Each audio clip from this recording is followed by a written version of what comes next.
Well, hello, everybody. Welcome, welcome, welcome. It is The Big Picture. It's Monday night. You know what that means. It's time for us to open up your eyes to what's going on in the world around us. Come on. The border is a powder keg. We all know that. What's going to happen? Is civil war coming? Is World War III more than a talking point?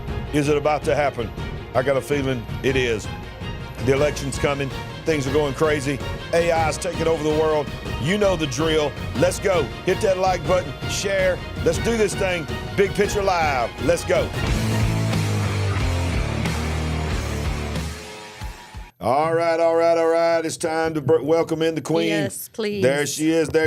The crowd is going wild. Hey, crowd. They love you. All right, I'm having some difficulties here. All right. I have a new word, though. What's that?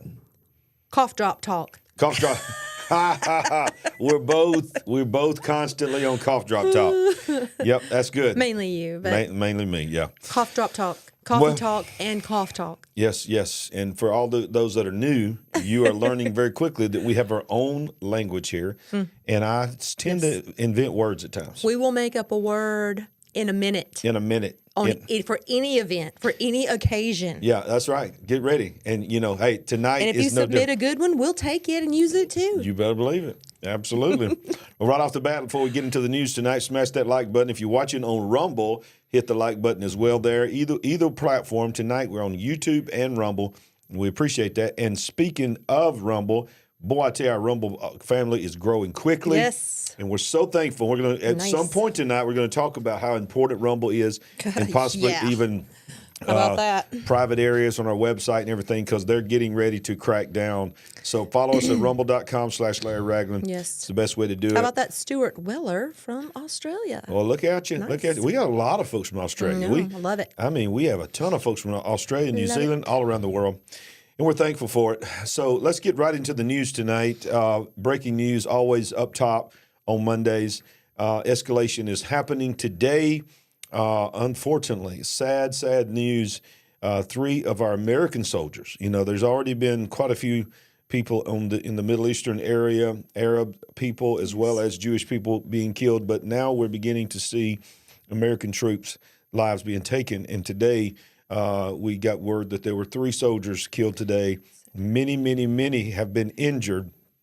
And there's of course been response to it, and Biden says we shall respond after strike kills 3 and injures dozens in Jordan and blames Iran. Quote, have no doubt we will hold all those responsible accountable at a time in a manner of our choosing. And then the Epic Times takes it a little further and says, target Tehran, GOP hawks in Congress demand retaliation after 3 soldiers are killed in Jordan. He goes on to say, and echoing what President Joe Biden said, in addition to that, hawkish elements in Congress are demanding swift and harsh retaliation against the Iran-backed group that killed 3 U.S. Army soldiers. And it goes on to say that, says, we shall respond, as we said, President Biden said that while campaigning in South Carolina.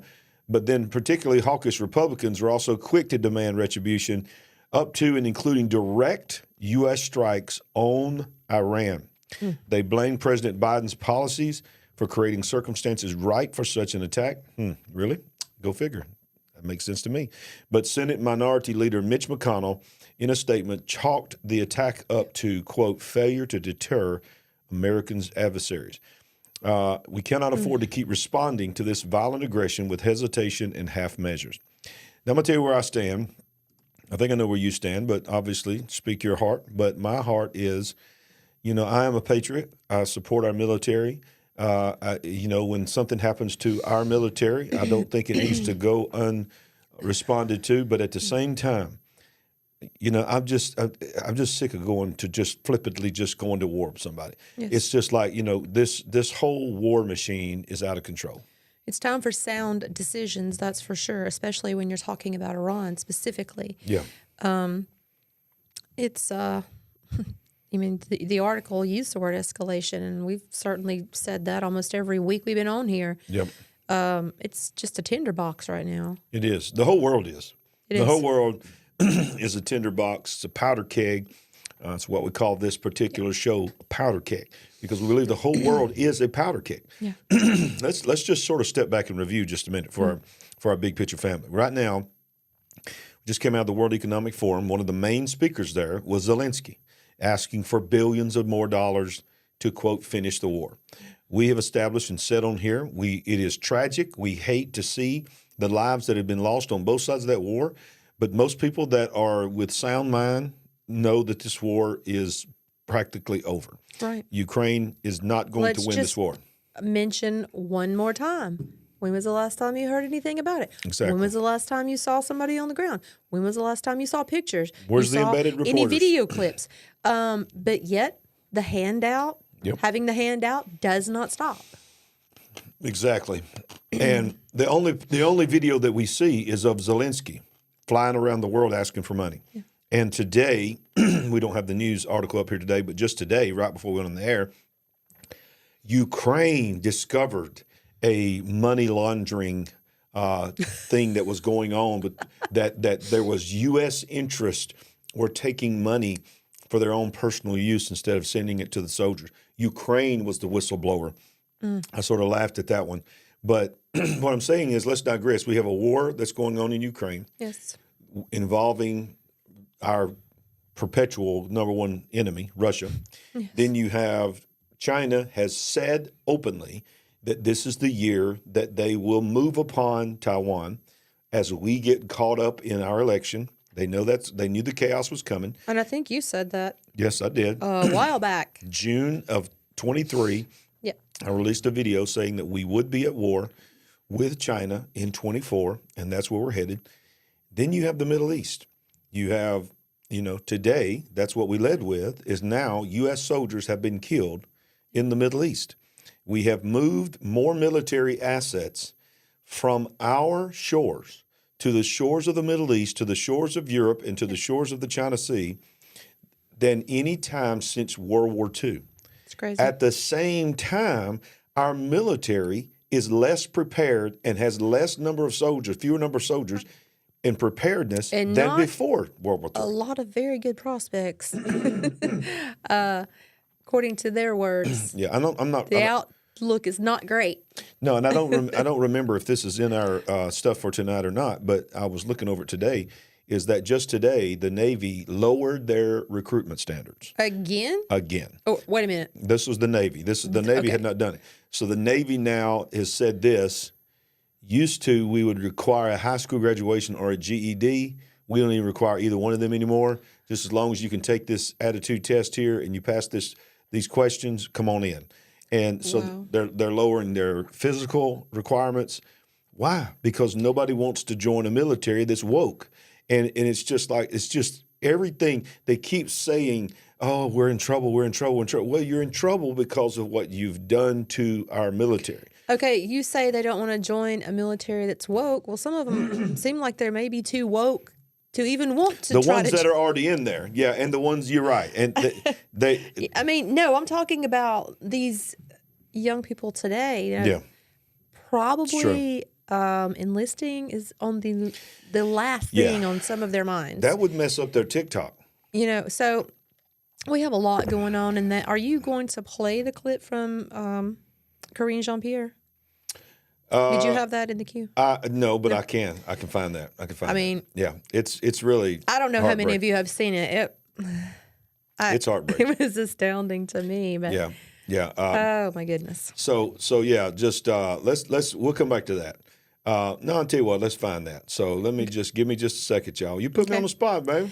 I'm sorry we didn't talk before. If you had that particular thing in queue for tonight, and for those who haven't seen it, I don't know. It's something to behold. I'm trying to remember where I saw it at. Stay with us. Don't leave us. I can't remember either. But hang in there, folks. Hang in there. It's coming. It's coming. It's just. It's just another example. Is why I even brought it up in the first place. It's just another example of, you can say a lack of respect, a lack of understanding how to approach this subject, how to present, how to represent is even a better way of putting it, how to represent our country, how to represent the President of the United States in this matter specifically. And it's probably like 30, 60 seconds long. And it's just, I don't know. Seems like running around in circles. It's trying gone to, now. I can't find it. Trying to figure out But what to say and how to say it. Yeah. And it's just sad because It's very sad. Because it's like, your press secretary is trying to lament the death of 3 soldiers. And she's just like, we want to honor, these guys, these people that, that were on the ground fighting for this administration. That's what she said. She didn't even say defending this country. She said defending and fighting for this administration. It's just an embarrassment. So we're going to move on because I can't find that. But it is a powder keg. Yes. And I'll tell you what else is a powder keg that for us definitely is the southern border. As we speak right now, the Texas border is absolutely a powder keg situation. Even the Republican is warning that it is. It seemed like it got really heated up around Thursday. It might have been Friday. But so I'm thinking, what's going to happen over the weekend? Will it get worse? Will it, calm down? And it seemed like things were calming down, or either we didn't get as much news over the weekend. Oh, it's not calmed down. It's about to escalate big. I believe it will time. escalate, but I'm surprised more hasn't happened already, the way it was sounding on Thursday and Friday. Tensions between authorities in Texas and the federal government are over illegal immigration across the southern border are a powder keg, according to Oklahoma's Republican Governor Kevin Stitt, who was asked about the danger of listen to this, quote, force-on-force conflict. Do you understand what that means? Force on force. That means National Guard versus federal troops between state and federal forces. On Monday, the Supreme Court ruled that federal agents could remove razor wire from the Texas-Mexico border, which had been put in place by state authorities, including the National Guard. This sparked a furious response from Governor Greg Abbott, who on Wednesday released a letter invoking Texas' constitutional authority to defend and protect itself against what he termed as a migrant invasion of the Lone Star State. 2 Democratic congressmen from Texas have suggested President Joe Biden could federalize the Texas National Guard, removing them from Abbott's control. Anthony says there's a little bit of feedback. I can hear a little bit of. I don't. How many of you out there can hear that? I hear a little something on our end as well, but. Bear with us. We're going to be trying to fix that throughout the show if you can still hear that. Keep talking. All right. What was the last thing that you said? You were reading this article? Were we talking about... I don't hear any feedback. Sorry. Okay. Sorry about that. Okay. So, she's interesting to me as well. They don't know who you're talking about. They can't see it. Marjorie Taylor Greene. Yeah. She's obviously put herself out there, or they've decided to put her out there. And I'm sure she has accomplishments in her own rights, but I think they dust her off and bring her out more into the spotlight at different times. What she was referring to, y'all, is that she's come out here on this. We were looking at this article here. But let me just say this. There's been several people since I put out a video this week about the truckers that are coming. There are 700,000 truckers that are coming. Yes. And I want to put this up here, and then I want to say something that some people have pointed out to me, and I've researched it, found it to be true. There is something called Take Our Border Back Trucker Convoy Protest, expected to draw 700,000 truckers plus other vehicles. And this is the video here, if I can get it to play. I don't know if I can get it to play. Hey guys, next time you see a trucker, maybe buy him a beer, because here's a story coming out of Texas where it's rumored that up to 700,000 vehicles are preparing to gather along the U.S.-Mexico border next week. If you recall back in 2022, this sounds a lot like Canada's Freedom Convoy, where again, it took the truckers to put an end to those horrific and tyrannical vaccine mandates. Take a watch. Let's talk about this trucker convoy. You brought this up just a moment ago. So this is called Take Our Border Back.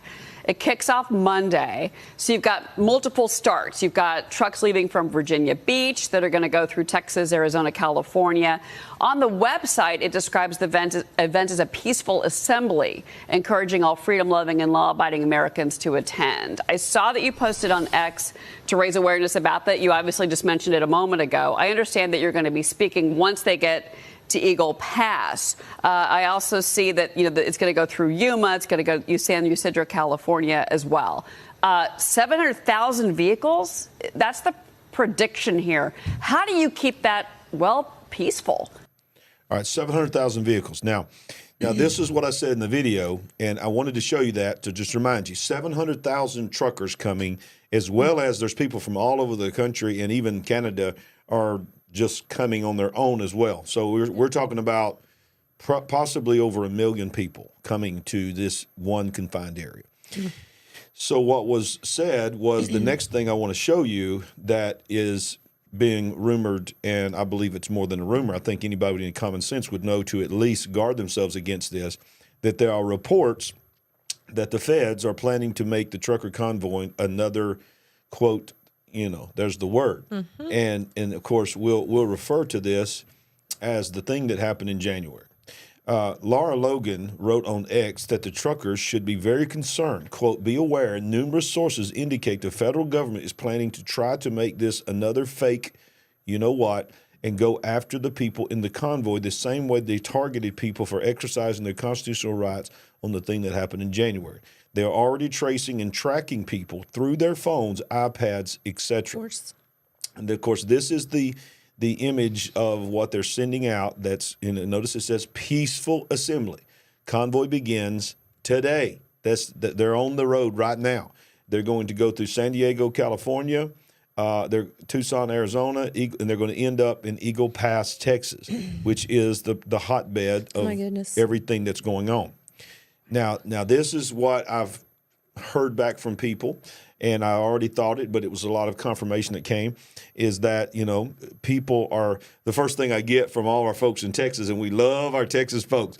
Texas comments are not in Texas. Texas ain't going to let nothing I have in Texas. And I get it, and I believe that. Texas is not Washington, D.C., okay? I understand. But this is what I've been told, and I have verified this, that Greg Abbott, I'm proud of what he's doing, but people are suspicious. They're like, sure, why have you waited till an election year for all of this to do it now?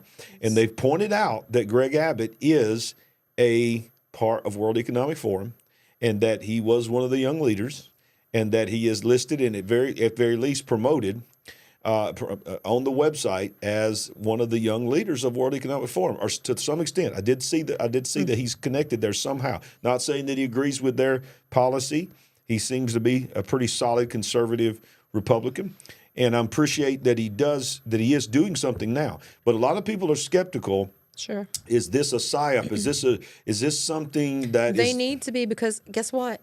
What if this event went off supposedly perfect? There are people that are still being tracked and investigated, new investigations to this day from January 6th. Yeah. How many years ago was that? Oh, yeah. It was what was it? 2021? 2021, yeah. January 2021. So look, 3 years later, if you were there and you had a trackable device on you, or maybe you had no device, but your image was captured and ran through a database, you may not be clear of that event. So, yeah. I mean, I think you and I probably feel the same way. I'm very leery to just look at someone and say, no, don't do that. Don't exercise your rights. Me too. Don't assemble. No. Don't protest. Don't we can't go let them out win. there. We cannot let them win. But at the same time, you need to have your eyes wide open and understand you may be putting yourself in a very bad situation. You may be walking into something. Yes. I mean, God forbid that things get crazy and people actually get hurt during this event. I hope nothing like that happens. Yes, me too. But even if no one gets hurt, what might you be looking at in the long term? I would say if you go there, you need to know you are. I'm confident saying you are walking into something. There is no doubt in my mind that there are embedded, so-called people, what I'm saying, that will be there. But they don't even have to be embedded people. Don't you think there's some kind of invisible, what is the word, Skynet or something around the whole place? Oh, yeah, of course. But what I'm saying is we know going in that's going to happen, but yet at the same time, we cannot be afraid to peaceably assemble because that's our right. And if we give in out of fear that we might be put in jail or whatever. And that's my dilemma. Then they've won. We can't let them Exactly. win. So I'm praying for the people that go. Yes. I'm saying that if you feel to go, go. We're just saying, and we're not telling you anything you don't already know, because if you're going to Texas, you already know. You're already thinking this. Everybody that's going is already thinking this. I hope so. Keep your eyes wide open. Keep your head on a swivel. Yeah. And don't let your emotions get a control of you and do something out of anger because you feel like you've been shafted, and you have, and there's an invasion happening in our country, and it is that you put yourself in a situation where you're on camera doing something that they can twist and ruin your life. That's all we're saying. So, January 6th is probably part of the reason for the great divide of our country, how we are so divided. It's not that I don't think that it should have happened, but because it happened, more and more people were waking up to, hey, what's probably actually going on, and starting to be at odds with, I hate to say, puppet masters and evil controllers of the world and our country. So, more people begin to be at odds and begin to be divided. But that's what has to happen, because there has to be a rising up. People have got to understand what is really going on. And in that process, it's going to be even more division. And so to the big picture family, we're unashamedly believers in our God. And so we want to say that we're going to pray. And we want to ask all of you to pray for everybody that can go there, that's going there, that not only get in there, but their trip there and back home to their family is safe, that everything goes and it makes an impact and nothing bad happens. But I'm telling you, the devil is trying to set some things up. Not just this, but even there's going to be multiple things happen between now and November. There is going to be so many Black Swan events, you name it, PSYOP events, real true events. And I'm telling you, every one of them is going to have forces in play ready to destroy the lives of those that are standing up for freedom, for their faith in God. I'm telling you, churches are going to be under attack. That's why we call this show Powder Keg, because it's not just the borders of Powder Keg. It's not just the Middle East is a powder keg. This whole world is a powder keg. And we're not surprised, because God's word said it's going to be this way. But that don't mean we got to just lay down and not do anything and talk about it. We must use wisdom in everything that we do. I mean, as we approach and get closer and closer to election night later this year, I mean, I can imagine how many families are going to be at odds with each other. Absolutely. How many office environments are going to be just almost toxic, because people are not going to be able to keep it civil in some instances. It's just going to be people at each other's throats because of their difference of opinion and their different ideas over politics. Exactly. And, speaking of politics, let me just pause in just a moment and just say thank you to all of our partners. Yes. We appreciate everything that you do. So many of you have partnered not only through YouTube, but many of you now are going to our website. You're partnering through our website. And real quickly, we're not going to spend a lot of time on here. We have been getting things from YouTube and reading things of what is coming. And just heads up, over the next few weeks, we're going to be talking about some things that we're going to have to do. We've got Rumble. Rumble's right now, as far as we can tell, right now Rumble is for free speech. But they're on the internet, so who knows what could happen to them. But I believe they're our best option for some things that we could talk about here on this show that we can't talk about on the other platform, YT. But we're gonna need to talk about some stuff, Sandy, that would get us flagged anywhere. I mean, as watchmen on the wall, we're going to have to address some things. We have to say, I'm tired of tiptoeing around words. I'm tired of having to make phrases and wah this and the thing that happened on January and all that kind of stuff.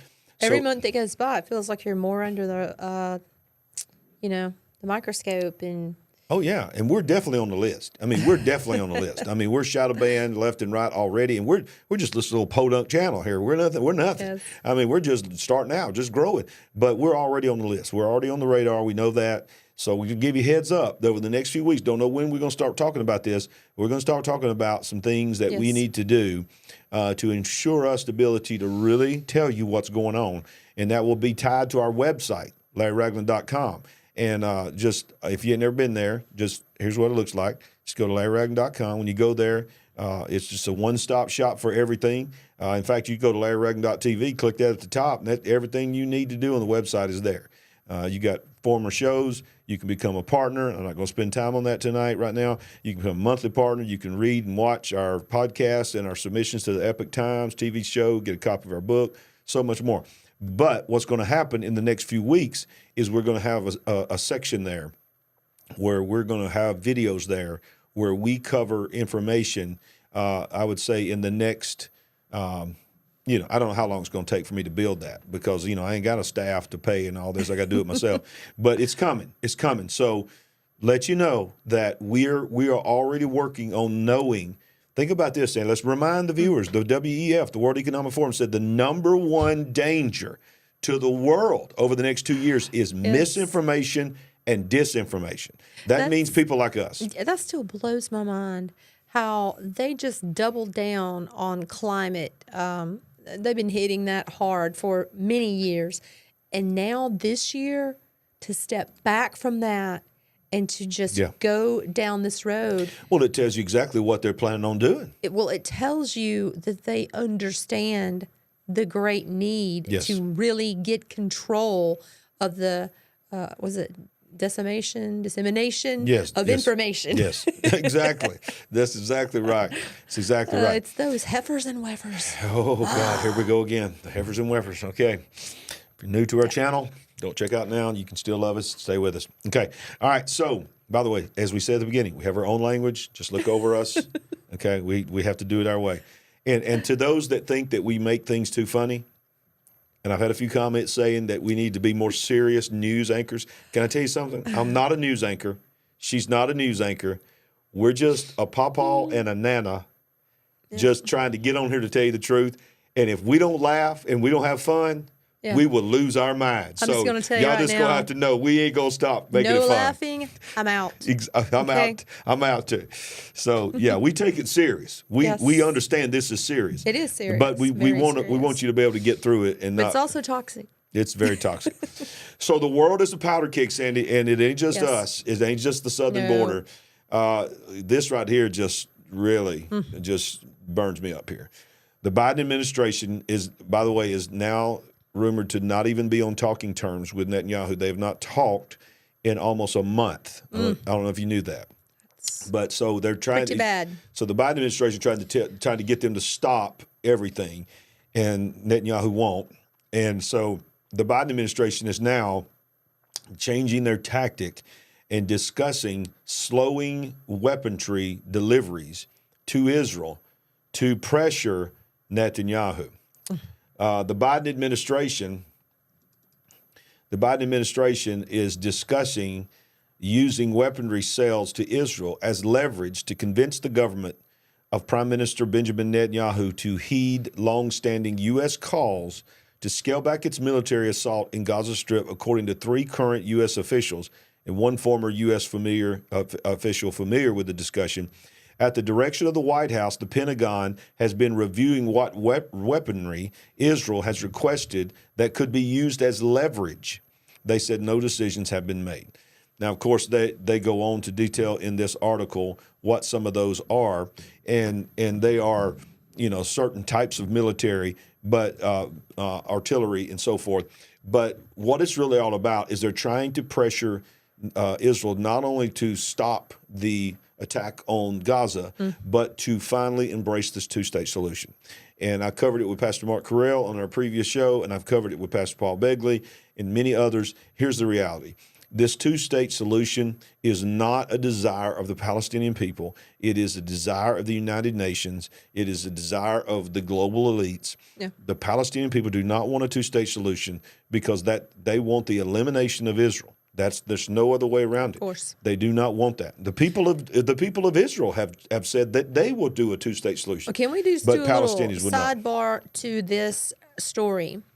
So I've been listening to Standeo, obviously with you and probably with Hagman. And I believe it was with you and Hagman that Standeo was talking about the great planning sessions that Jared Kushner and Mohammed bin Salman from Saudi Arabia are having, and specifically in regards to Gaza. Well, look, Right. Jared Kushner is absolutely in open negotiation still, even though he has no power. His father-in-law is not the president, may end up being the president again, but he's actually still negotiating behind the scenes the Abrahamic Accords to go further, and he was the orchestrator of that, and to go further into that two-state solution. So yeah, he's working, and it's Saudi Arabia. Nobody's talking about that, but Jared Kushner and Saudi Arabia are working behind the scenes. But here's the thing: Saudi Arabia wants to control Gaza. They've already said if this happens, we want to be the police force of Gaza. This is just so interesting. I mean, this is crazy. Yeah. And then here we are. People from all over the world are right there in the Mediterranean. Exactly. It's just, my goodness. It is crazy. Crazy. And here's the thing that blows my mind. I mean, what is it, over 100 days now of shelling and just decimation has happened to Gaza. But if you really want to know where all the money the aid that's been going to Gaza, look at this. This is an incredible article. After 100 days of intense fighting in Gaza, the Israelis say up to 80% of the Hamas terror tunnels are still intact. They haven't even got to them yet. The article goes on to show these elaborate tunnels. I don't even know how Gaza didn't fall in, because the whole area of Gaza is Thank you for that super sticker. Oh, thank you for that super sticker. Lila, thank you. What a blessing. So, look at this. You're absolutely right. So, have we not heard that like a crazy amount of money of $2 billion was invested into these tunnels and whatever infrastructure and buildings and whatever over there? I mean, what? And you're saying 80% of them are still intact. They haven't even blown up 80%. Basically, the whole area of Gaza is full of tunnels. Let's watch just a little bit of this video right here. עוד מצוין, המשימה שלנו זה למצוא פה פיר, להשיג שליטה מבצעית יחד עם מסגרת נמר. This is them going in and destroying the tunnels, digging up the tunnels. I mean, it's piecemeal work. They have to go in knowing that there could be terrorists inside there that they have to fight. They're everywhere. When they went into the hospital. הדלת, מקווה שאתם מצליחים לראות. וההדף יכול לרוץ מעל ומתחת, אז זה רק דלת הזזה. מנהרת שינוע לוגיסטית. אני עכשיו מייצר רקטות, ואני עכשיו מפה יכול לפזר אותם לכל ח'אן יונס, לכל הרצועה, תלוי לאן התוואי הולך. מצאנו כבר סדנאות הרי בעל קרקע לייצור חנם, מצאנו פה סדנאות להכללות רקטות, ויש גם עוד עלייה למעלה, שזה כנראה יציאה. So when they went into the hospital, that was, supposedly the whole fake news thing that Israel had bombed them, but it was actually one of their own missiles that came back and hit their parking lot, and they said all these people were killed. It was all a lie. When they finally took over that hospital, and they went in that hospital, saying the entire basement of that hospital were tunnels going down inside it, and there were wires running down the steps where they were taking electricity and internet from the hospital down into these tunnels. And I'm just telling you, it is crazy. It's crazy. It's crazy. It is crazy from the inception, from the beginning of this horrible attack to today. Everything that's happened, all the movement of people from all over the world parking in the Mediterranean, the fact that Netanyahu will not even, speak to our president, that there's no communication there. It's crazy. I mean, we've heard that hostages were taken down into the tunnels. We've heard that at least one of them were flooded, that some of them have been destroyed, but now to learn that actually 80% of them are still just fine. But the world's saying, Israel, you got to stop. Israel, you got to stop. Do you not know that if Israel were to stop right now and 80% of those tunnels are still intact, that's just a regrouping. Exactly. They don't care about the buildings up top. Those terrorists don't care about the people, whether they have a home to live in or not. Yeah. The regular Palestinian families, they care about their power. They care about their terrorist organization regrouping so that they can continue. Well, you've got an endless funnel of money and probably whatever else they need from Iran, right? Then you have Bibi Netanyahu over here saying, no, we're not stopping until it's all destroyed. Yeah, exactly. Whoa. All right, so some people I've seen are saying they're seeing buffering issues. Some are saying no buffering issues. I'm not surprised, but it's going to happen more and more and more. It could be your internet, but it could be just the platforms trying to intimidate you to make you to jump off. That has happened to us in the past. Try to hang in there and stay with us. So while this is Much all more to going come. on, as I said, powder keg, North Korea has now fired several cruise missiles, South Korea has said. The launching followed a round of North Korean cruise missiles tested last week and a January 4th test firing of the country's first solid fuel intermediate range ballistic missile.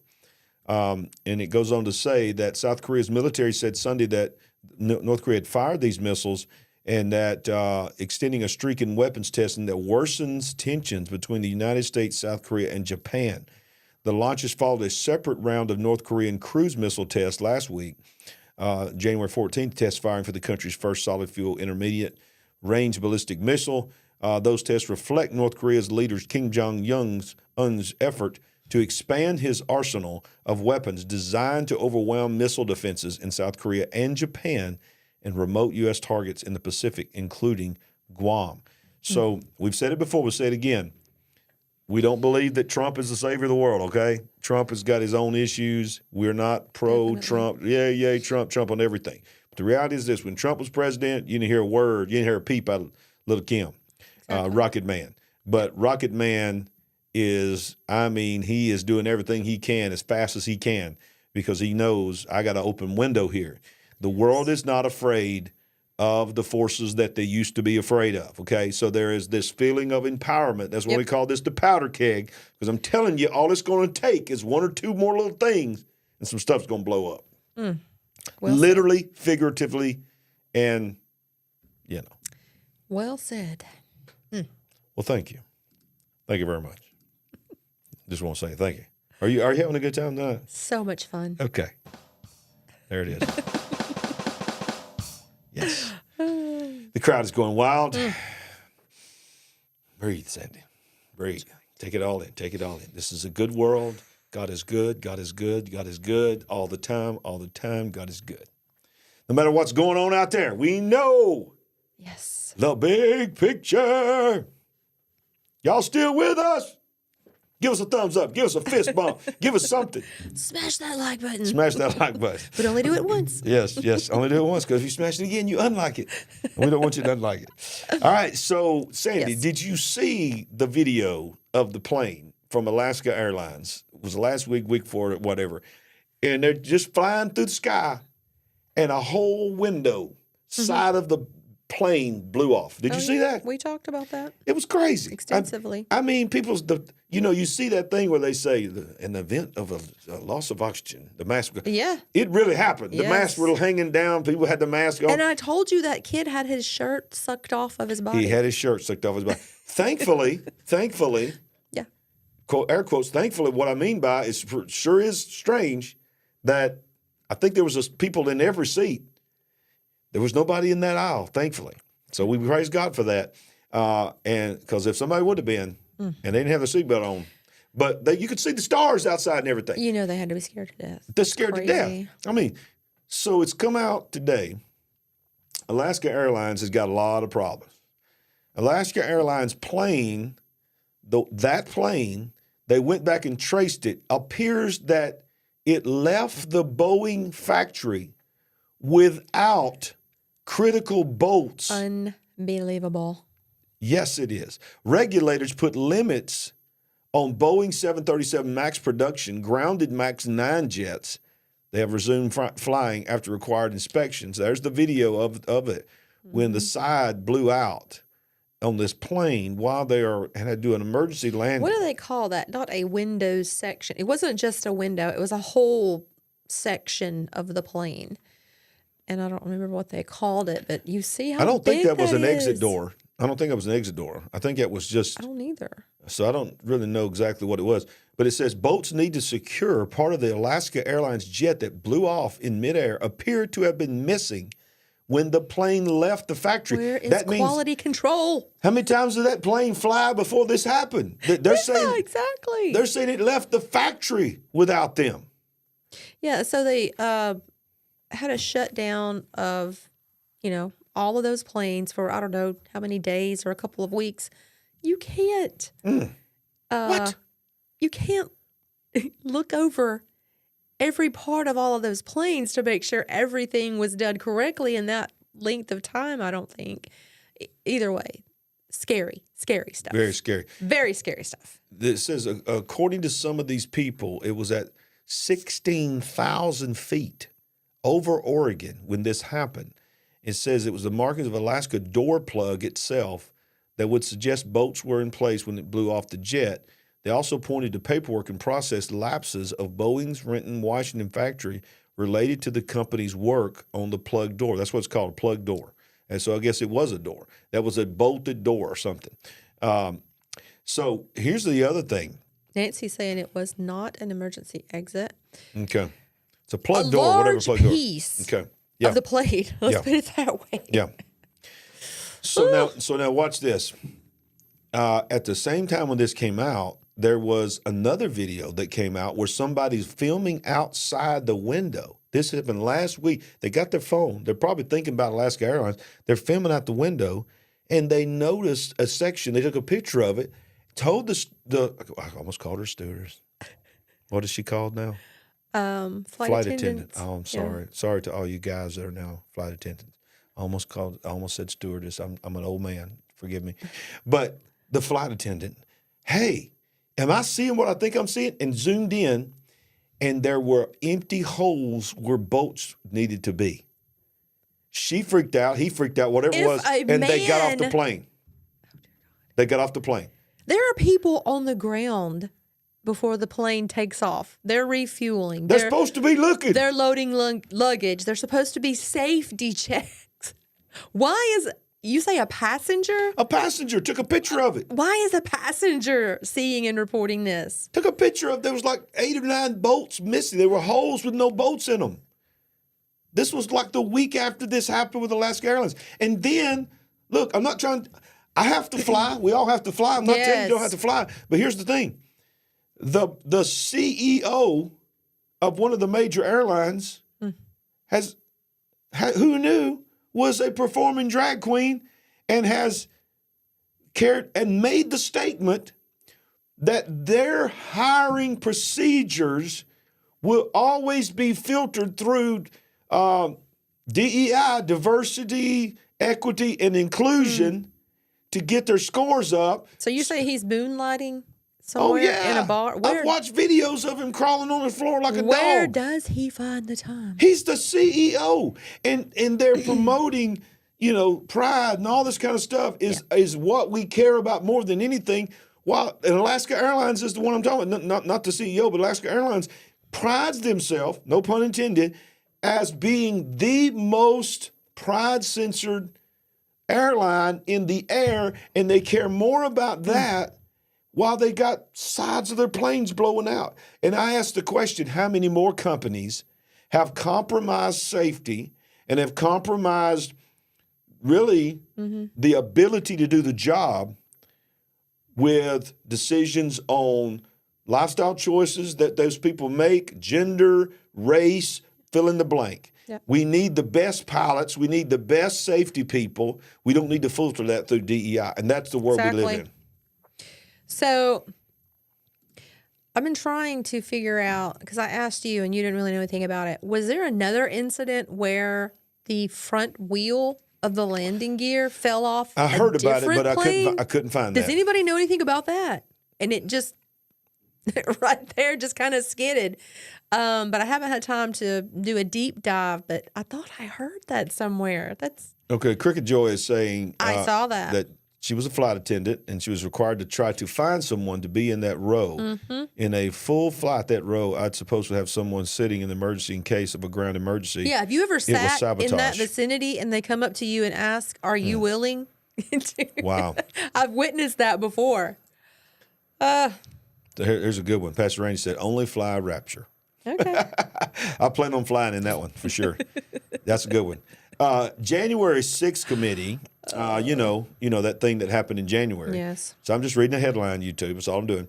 January 6th committee, come to find out now, deleted hundreds of encrypted files and video files after midterms. I listened to a senator today on Glenn Beck talking about this, and he said many of the files that were deleted that we were able to recover the timestamps on, some of the more critical files that could have given us the full story of what actually happened on that day in January were deleted. Listen to me. It's what this senator said.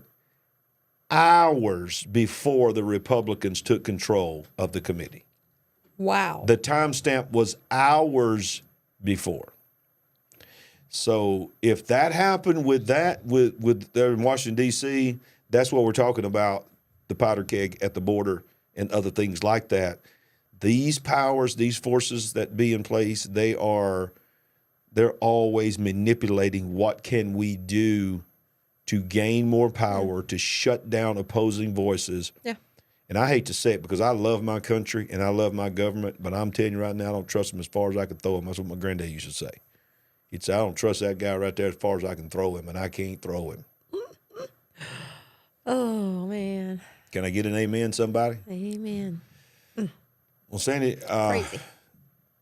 what in the world? Are we going to be able to make it? It's questionable. No, it's not. No, It's no, not. no. Don't you say that. It's not questionable. We got this. We got this. Because he's got us. That's right. We got this. We got this. Slap your neighbor. That's what I say in my church. Slap your neighbor and tell him we got this. I'm sorry I said that. We don't have any coffee tonight, and it's rough. Yeah, what's up with it? Where's my wide awake coffee? Sorry. I You can't dropped the do ball. everything. Well, I do all this. All you got to do is walk in that door, looking beautiful, and bringing me a wide awake coffee.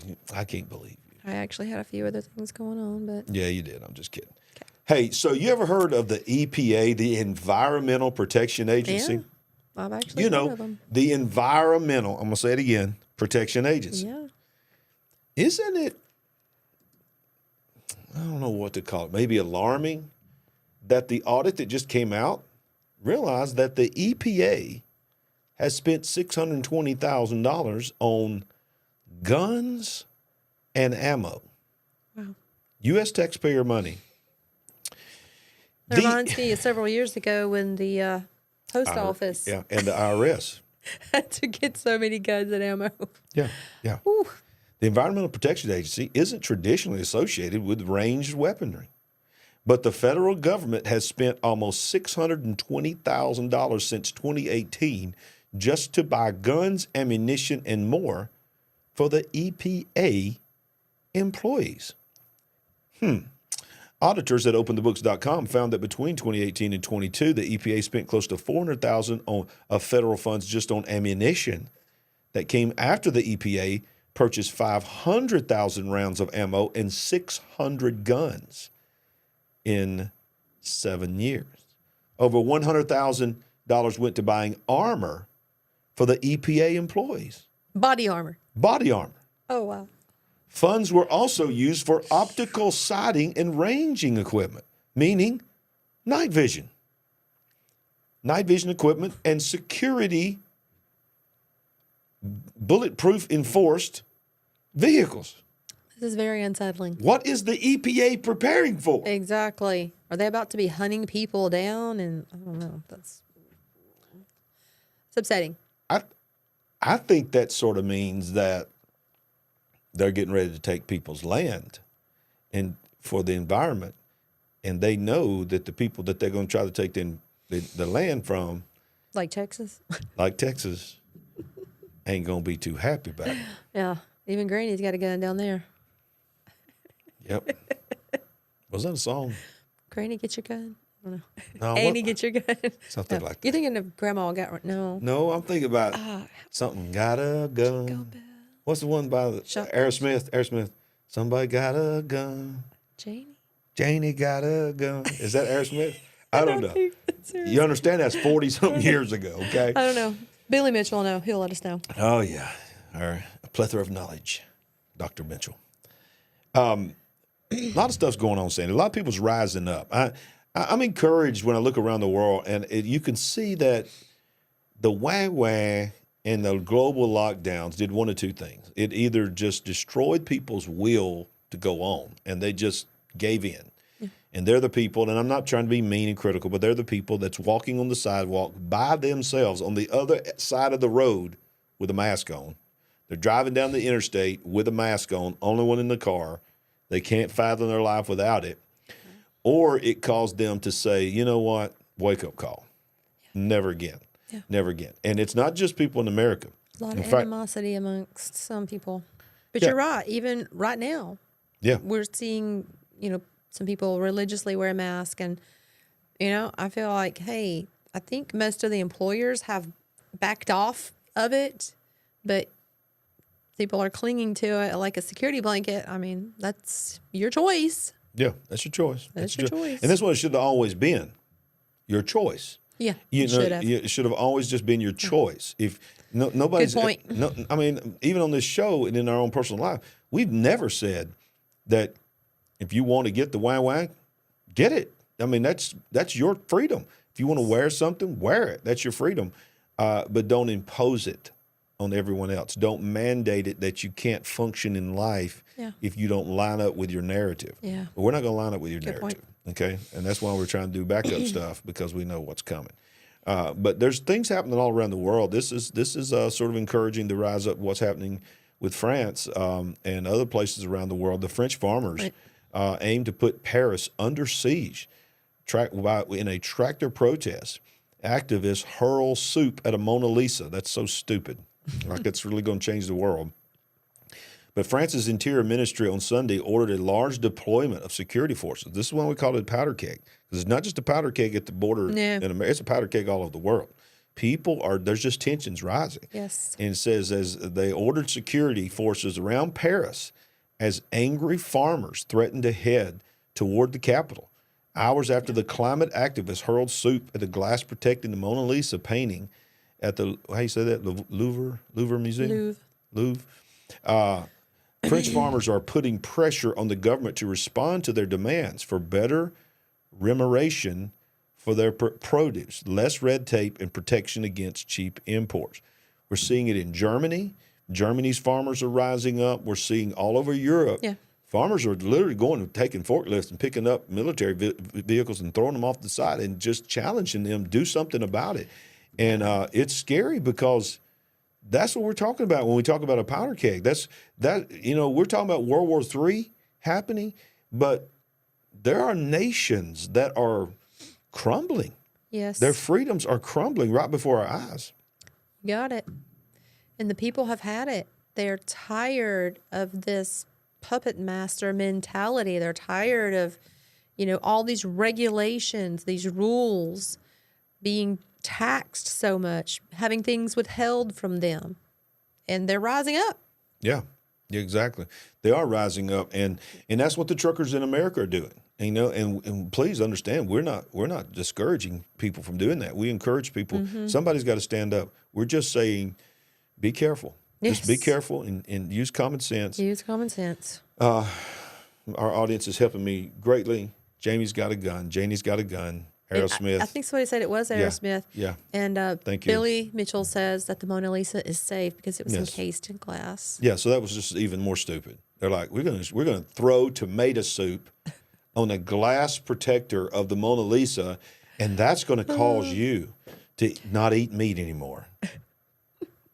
No, that made me want a steak even more. In fact, I'm hungry. About steak. I don't hardly ever get steak. Y'all, when I say that, people in the comments going, well, I can't afford to eat steak as much as you do. I just talk about it as dreaming. Yeah. I get a steak every once in a while. I do not get steak that much. It's a longing for steak. It's a longing for steak. Right now, he would take chicken salad because we're both hungry because we didn't have dinner. We did not have dinner. Oh, chicken salad. I love me some chicken salad. All right, now speaking of chickens, this guy right here, what a segue. Oh, it was a little rough. That was a little rough. Yeah, he's becoming a rock star lately, isn't he? Let me tell you something. He's full of himself. This man is, can I just openly say, I'm a pastor. This man got some demons. This man is being led by some demonic forces. And keep in mind, look behind him, World Economic Forum. This was just this week. Yeah. He was there to pitch the pandemic treaty. He is the director and the leader of the World Health Organization.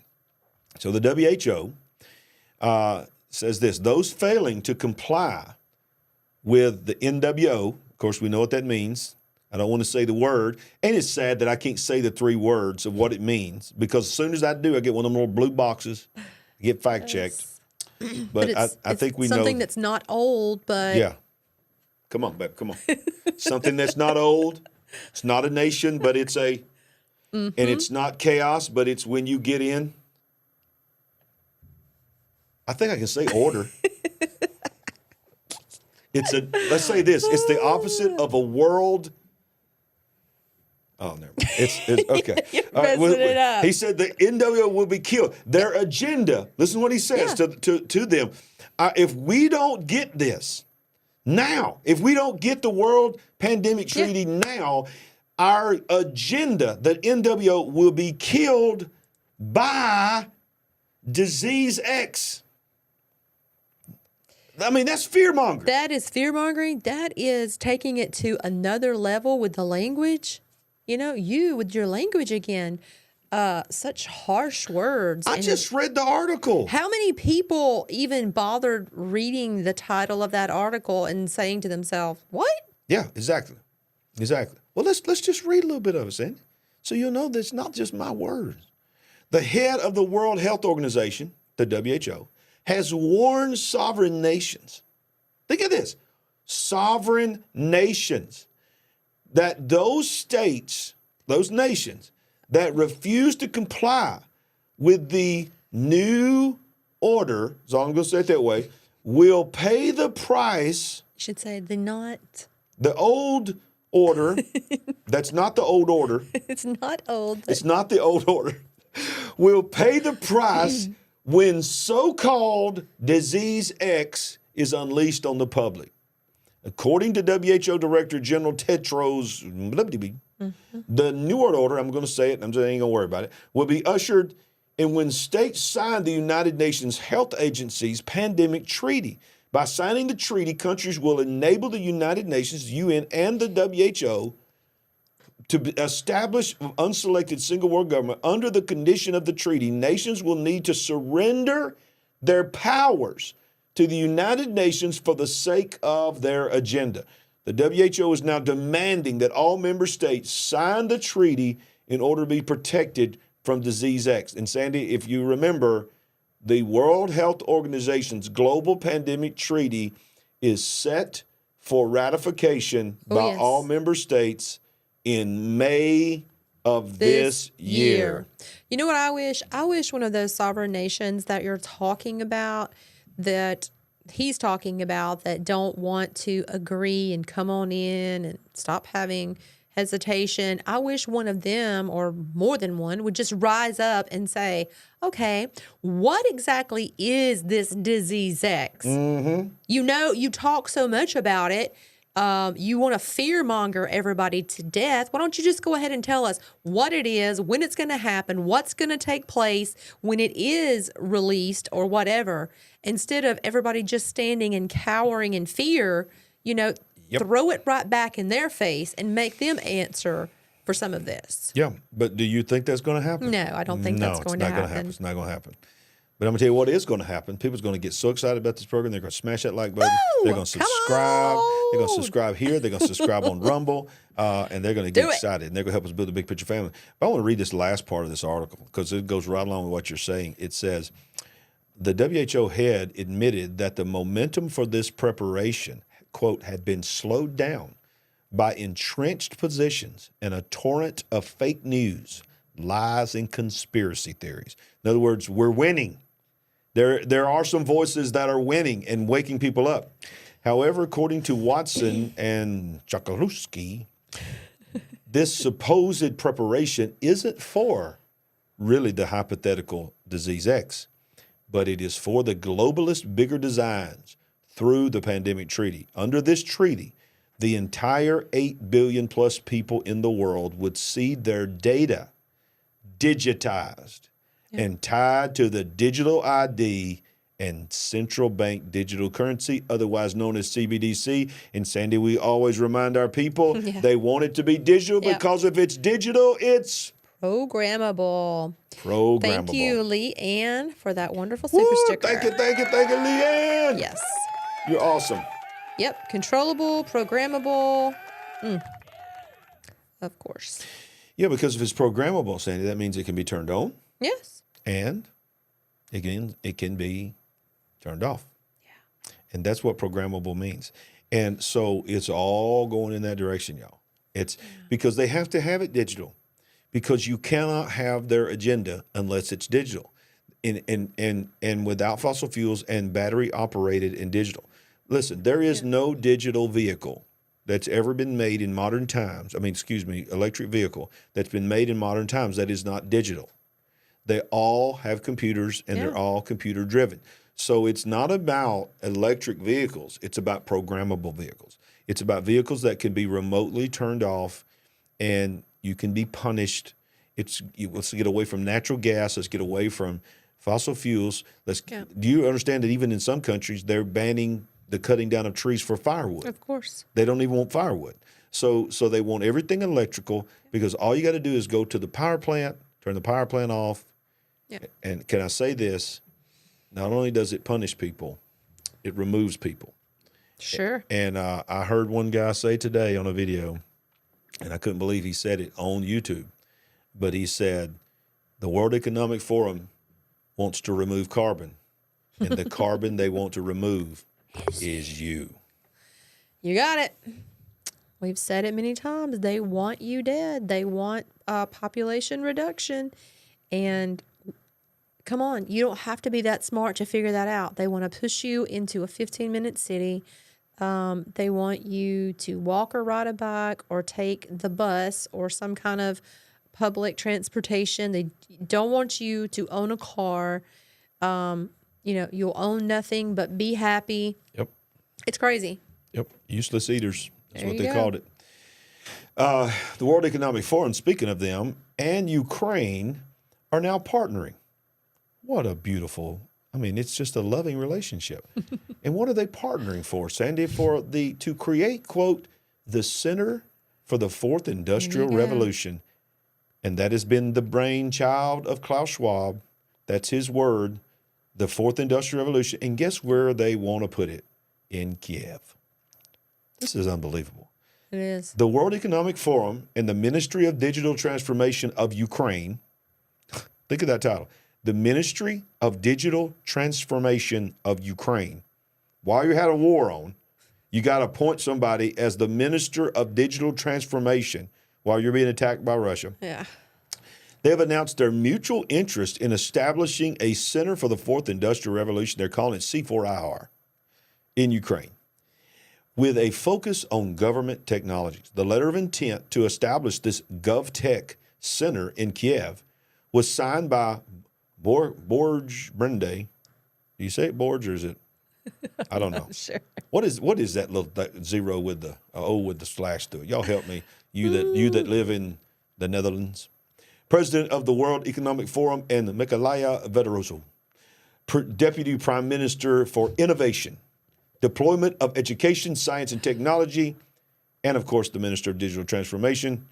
Announcement was made that the World Economic Forum this year that they're going to powerhouse together and they're going to create in the war-torn country of Ukraine, in the capital of Kiev, the World Economic Forum is going to build a better world as they come together for the Fourth Industrial Revolution. And you know what that means? That means AI in robots. So they're saying, we want to use you, Ukraine. Boy, let's go down the rabbit hole. How long ago was it? Wasn't that long ago that, what's his name from BlackRock, Larry Fink, is that his name? Fink, the CEO, met with Zelensky and said, we want to sign a deal to rebuild Ukraine when you win this war. So BlackRock has the exclusive deal to fund the rebuilding of Ukraine. And now the World Economic Forum has said, we want to put the global headquarters for the promotion of AI in the robot world in Ukraine as well. What is really going on in Ukraine? Exactly. Well, look, we've heard they have tunnels underneath that place, that there are multiple level 4 biolabs, all kinds of wicked, evil things. Yeah.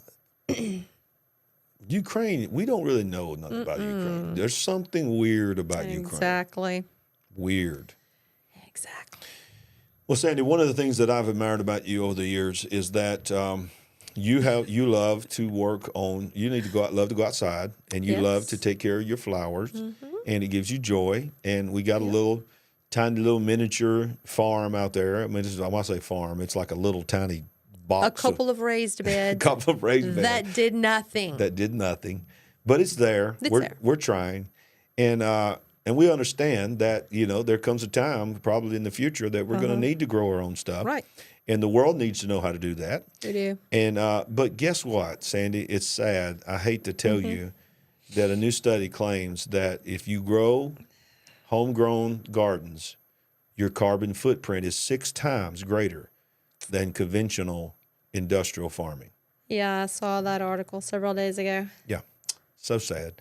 We're going to have to stop because it says a new study has recently published by the University of Michigan asserts that backyard and homegrown foods have upwards of 6 times the amount of carbon emissions versus conventionally raised crops. Yeah, that's so sad. The exceptions revealed to our study suggest that urban agriculture practitioners can reduce their climate impacts by cultivating crops that are typically greenhouse grown or air freighted. And it's just, it's just a sad thing, Sandy, that, so now we're going to have to stop because if you have your own garden, for the sake of the environment, you need to go to Walmart and buy your produce that is full of all kinds of chemicals to save the environment, because if you grow tomatoes at your house, you are 6 times more dangerous to the environment. Yeah, chemicals and GMOs. Were we going to hear some wisdom from this guy? Yeah, you want to hear him? Yeah, he's very interesting. Cannot wait to. And I've got a little problem with Michigan anyway, because Michigan beat Alabama and then they went on to win the national championship. But so I got a little bit of angst against them, but I'm open. I'm open to hear. Show us some wisdom, Michigan. Urban farming is going to be an important and integral part of future healthy, sustainable, and green cities. So one of the things that our study does is really provide some quantitative evidence for best practices that can make urban farming and urban agriculture in general more carbon friendly. We do a lot of tomatoes all in here. They do great. Tomatoes and spinach are probably our 2 biggest money makers. This past year we tried out this hook and wicket system, so good, which was really cool. Production was really great, and we got tomatoes like probably a month early. Urban farming is not necessarily lower carbon than conventional farming. Uh-oh. But we do find that there are examples, such as tomatoes, where it actually is a lower carbon footprint than your conventional tomato. This is because crops like this can be either air freighted in across long distances, or they can be grown in greenhouses. Reducing the carbon footprint of urban food consumption can be done by reusing resources that already. Shut up, Michigan. To all my Michigan friends out there, I'm not mad at you. No. No, I've heard enough. So look, Sandy, this is just another way of saying you need the government. Exactly. Like this will sadly probably convince some people to not even try. Yeah. That's just crazy, ridiculous. Yeah, ridiculous is a good word. Let us move on. Let's keep this thing going. Let's keep people involved here. So let's tell people that this right here is going to excite y'all, because I want to give you some exciting news. Woo! U.S. oil drillers are going electric. Okay, I want to read that again. U.S. oil drillers are going electric. Mm-hmm. If they can get the electricity. This is like a Saturday Night Live show sometimes, y'all. I'm telling you, I know some of y'all think I just find these things to be funny. These are real news articles. This makes you feel really good, doesn't it? Really confident. This is from the Wall Street Journal. Okay. In the country's busiest oil field, frackers are devouring nearly as much electricity as 4 Seattles every day. And they are clamoring for more. Major producer of Permian Basin in West Texas and New Mexico has increasingly relied on the electric grid to power its crude harvesting. But as the driller's oil production has grown nearly 50 times in the last 10 years, the grid has struggled to handle this new demand, promoting Diamondback to set up its own power network to cut its use of natural gas-fired generators. The grid has to catch up with the industrials and what's going on here, blah, blah, blah, blah, blah. So let's go back to understanding what this means. So you got to have electricity to drill for oil. But we're running out of electricity because so many things, and coal-firing plants are being shut down, nuclear plants are not being built. This story is specific to the frackers, right? This is to the frackers, but also to the oil drillers out in the platforms. But this is mainly about fracking. Yeah. That's a different process, and I think they've had recent movies in at least the last 5 years made over this, and, you know, people are pretty much divided over this as well, the fracking, because some love it, some don't agree with it. I mean, so what are you going to do? So whether you agree with it or not, there's a problem there for those who want and intend to, you know, grow this industry. Well, they're hitting a wall, running into problems.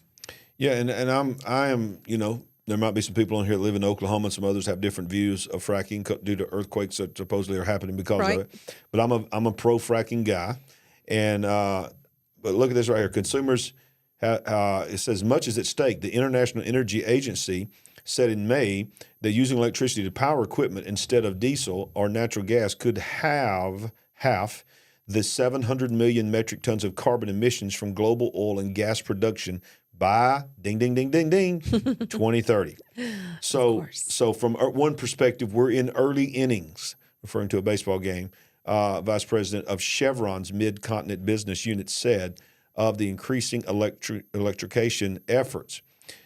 So basically, you know, as they're shutting down all the coal-powered plants, as they're shutting down natural gas just this week to punish Texas, Biden put a halt on tankers with liquid natural gas coming out of the Texas ports. It's all a game. It's all a game, y'all. There is no way. Listen to me. I don't care at this point if I get kicked off. Somebody has to tell you the absolute truth. This has nothing to do with the climate. This has everything to do with moving you to a total electric system so they can turn it off. Ooh. That's it. Wow. And control you. You'll say what we want you to say. You'll do what we want you to do, or we'll flip the switch on you. Well said. And you're getting a little fired up there. I am getting fired up. With good reason. Yeah. I think I want to dance. Okay. Yeah.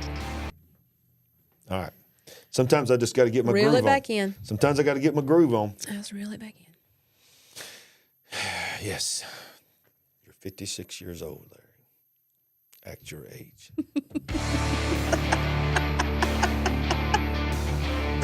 Wow. All right. Too short-lived. All right. Maybe another day. But now let's get serious for a minute, because this next story is difficult for both of us. Yes, it is. Very serious. Because we lost both of our mothers to the horrible disease of Alzheimer's and dementia.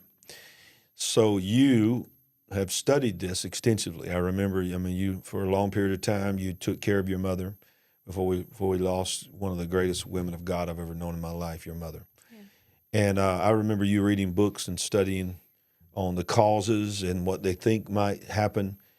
And so when I read this article to you, I asked you today, I said, do you want to cover this tonight? Because it's going to be a difficult subject for both of us, because my mom passed away from Alzheimer's and dementia as well. And but we were alarmed by this. So I'm just going to read it, Sandy, and then I want you to share your thoughts based on what you studied and learned, if you have ever heard anything like this before.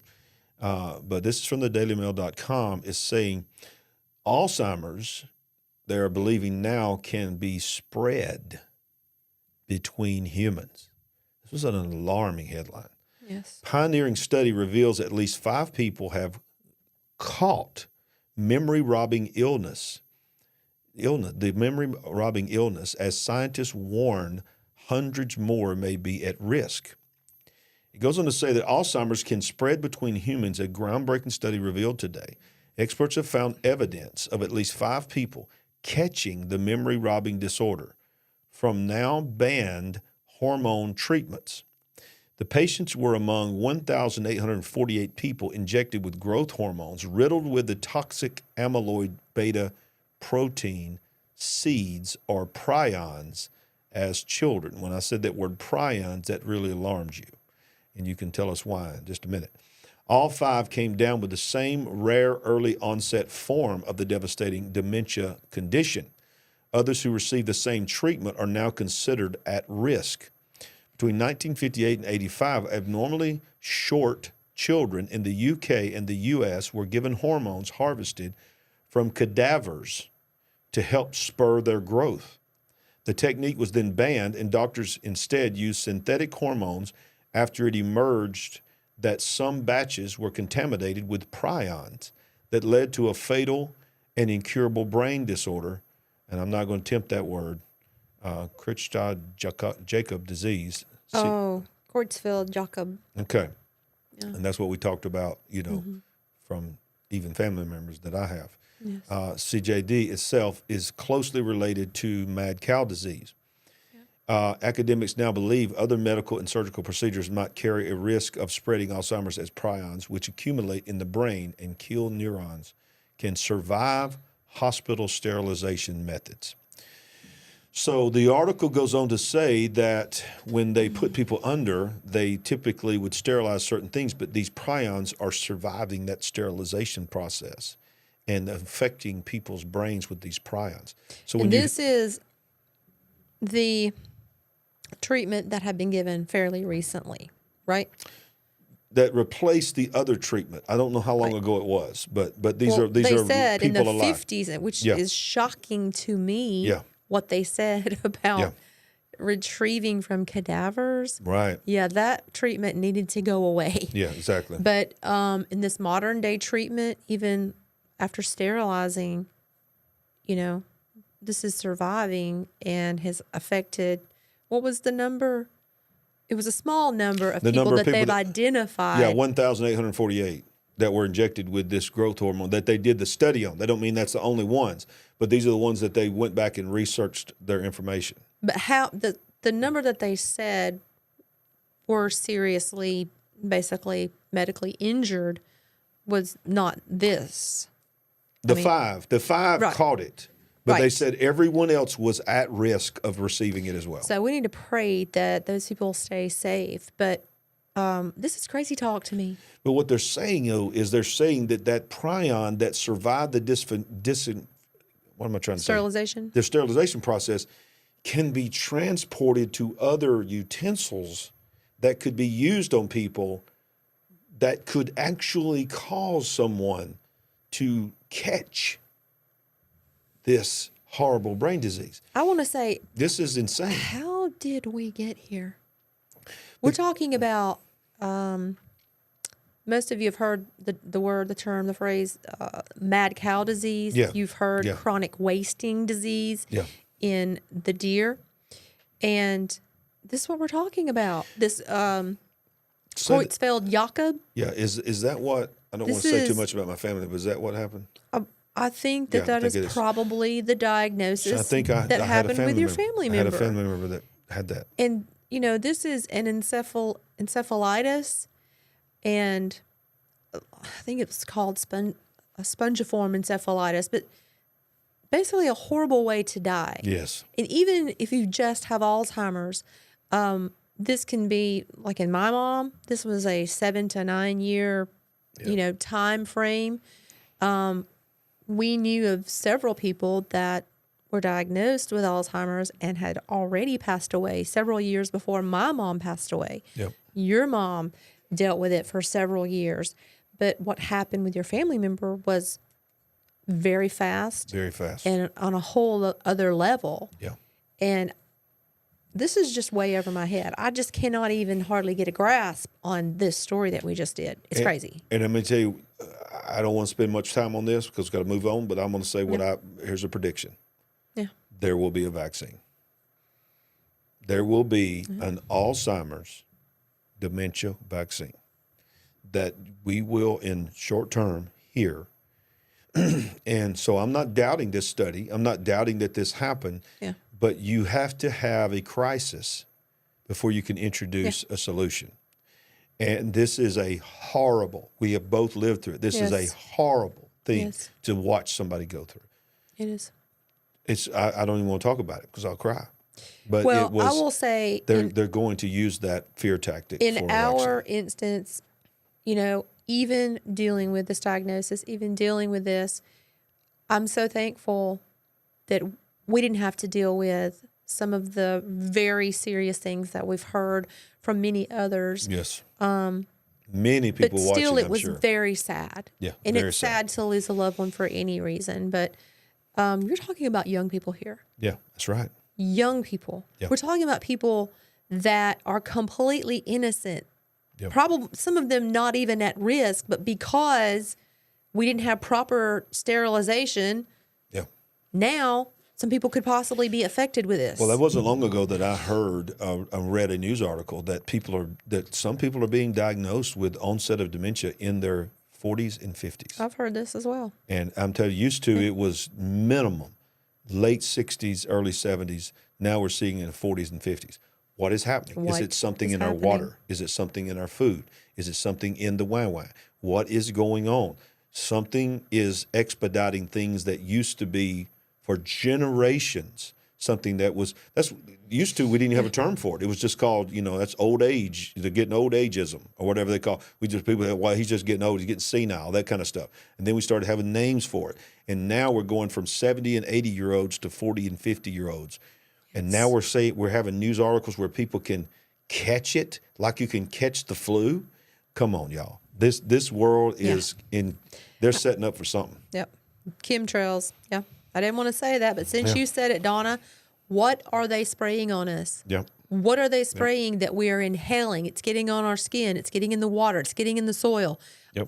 The animals that are taken to slaughter, they are full of it. Yep. Heavy metals that we know children are being affected with autism. Yep. Our elderly are being affected, not even elderly, are being affected with Alzheimer's. Yep. I mean, it's crazy. Think about this. We went to school in the 80s. Without a doubt, there were people that were autistic. Without a doubt, there were people that had learning disorders. Absolutely. We didn't know what to call it. There was autistic people. But I'm going to tell you something. Nothing like now. Nothing like now. Nothing like that. You went to school your whole life, and everybody in your classroom, you may have seen one or two people that had maybe something going on that was causing them to be a little bit more difficult to learn. Or then there was the extreme case when there might be a child who had issues where mobility issues and things like that were tragic and horrible. Yes. But I'm telling you right now, you went through your whole school, and 90 to 99% of the people that you knew in your life did not deal with the things that we deal with that children are dealing with now. What is being done to us? Well, the percentages, I think they expect by the year 2025, one in as few as, if someone can look this up, it used to be one in maybe several thousand were affected with autism or Asperger's, to be somewhere on the spectrum. But over the years, those numbers have grown so fast. One in several hundred. It's at least as much as 1 in 250. Maybe it's probably less than that now. I think by the year 2025, but I believe the number is even lower than 1 in 250 will definitely be affected. Yeah, and it pains the question. Yeah. Why? What's happened? What is happening? Is it the food? Is it the water? Is it the vaccinations? What's causing this? Exactly. And then let's transition right over to what has caused this. New surveys suggest that 30% of adult Gen Zers now identify as LGBTQIA+. Right. They also identify as completely either atheistic or very less religious and unprepared for the workforce. A newly released survey published this week indicates that a growing and relatively fairly large number of Gen Zers, Zoomers, those that were born between 97 and 2012 are identifying as LGBTQIA. You understand that not long ago it was 2% to 3%. I know. Now it is 30%. And so you have to ask the question, why?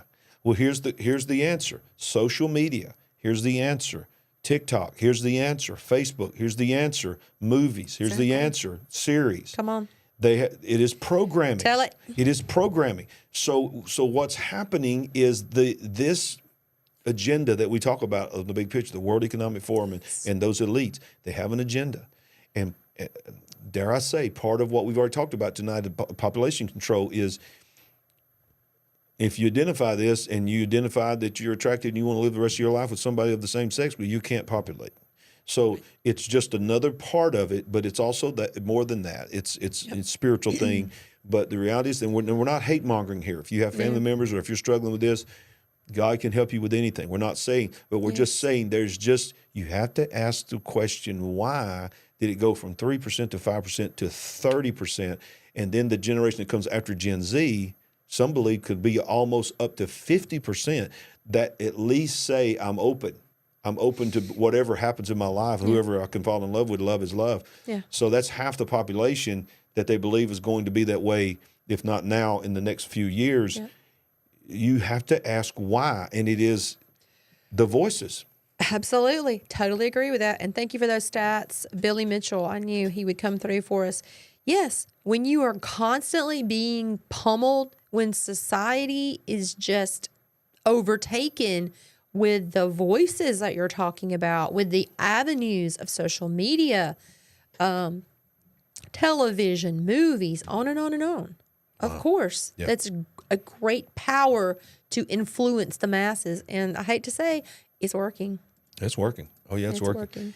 And I'm about to tell you what, right now, the bottom line is this church, it's on us. Yes. We've let this happen. Yes. So how about this? If the whole world, if 30% of the human population of an entire generation can decide to be something that they were not ordained to be, or they were not before, and they've made that decision, then what could we really do if we really had the love of God on us and really preached God and really preached the Bible? Can we not believe that we can change a generation? Exactly. Why are you so afraid to speak about God? They're not afraid.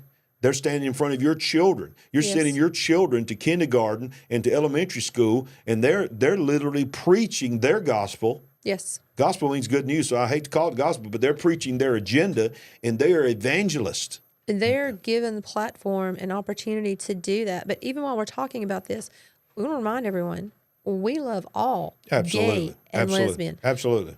We may not agree with their stance, with their thoughts, with their ideas, with their lifestyle, but this channel loves all. Yes, all. And because we love, we tell the truth. Yes. And we try to tell it in love, but we can't compromise. We can't compromise what God's word has said. And that's what we're going to stand on. So why are we telling you this? We're just telling you this not because that news article we just read was not to bash those that identifies that. It was to show you the power of a narrative of how it can change an agenda and change a mindset of a generation. And what I want to encourage you is sort of take inspiration by that. That if a generation can be changed by the words of the system that's out there, what about us rising up and speaking truth in love? Very good. And not condemnation, not throwing people away, but trying to show them the value that God sees in them. Can I get an amen? Amen. Well, I tell you what, we're walking that line tonight, ain't we? All right, so, but another thing that people are attacking is not just a belief in God, but they're trying to cheat death. And that's one of the things that, the elites are always doing. They're trying to learn how to extend their life. They want to lower ours and extend theirs. Yes, they do. And so here's what's happening now. This used to be science fiction, but it's happening often now. An increasing number of people are freezing themselves in cryogenic pods to cheat death, touted as, this is what they're being called, the ambulance to the future. Here it comes. Here comes the side. Here comes the pod. Get in the pod, because that's going to help you to the future. An increasing number of individuals are turning to a new practice of being frozen alive in cryotherapy, in hopes that they can circumvent death and be laid in the dirt. All right, so let's watch a little video here. Oh, boy. Our goal is to have reversible suspended animation, just like in the movies. Just like in the movies. I was just about to Can say you that only just works put- for him in the movie. I saw that movie. Me in stasis and wake me up in the future when everything's okay again. I hope that I won't have a biological body, but I'll have a body made out of nanobots. So tell me, is cryonics a pipe dream?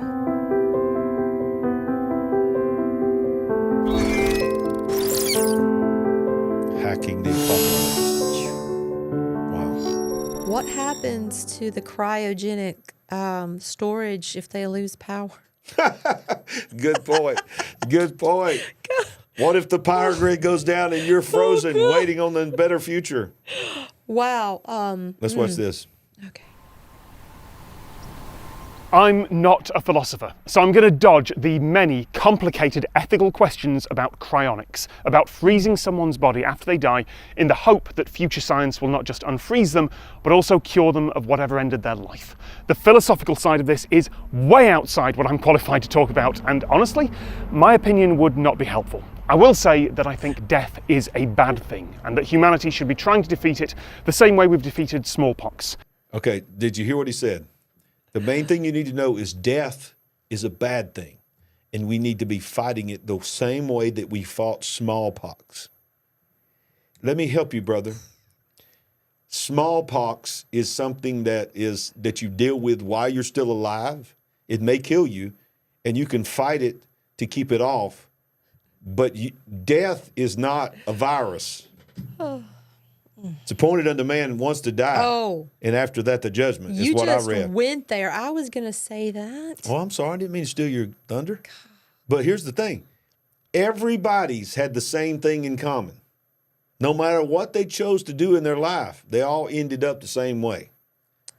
Except Elijah and Enoch, if you read the Bible. But everybody else went by way of the grave. There you go. Let's listen a little bit more of this guy. I was also going to say... mention Ted Williams, the baseball legend, and that's been a while. Yeah, he actually did it, didn't he? That's been a minute. And it's rumored that Walt Disney did. And we could say a lot about Walt Disney. Yeah, we could such a godly man, such a good man. But look, the name of this video is "Storing Dead People at minus 196 degrees Celsius." Now I'm an American, and all the rest of you are wrong, and we're right. So I don't know what that is in Fahrenheit. But that is a controversial opinion. The questions I do have for the folks that run this actual cryonics facility are practical and legal. As ever, this is not an advert. The team here have no editorial control. I just got invited to see a place where the dead are being stored in the hope of resurrection. Currently, person is declared dead. Did not say that. Because otherwise it's murder. Issued to be stored without any further damage in a state where potentially future technology might be able to, resuscitate.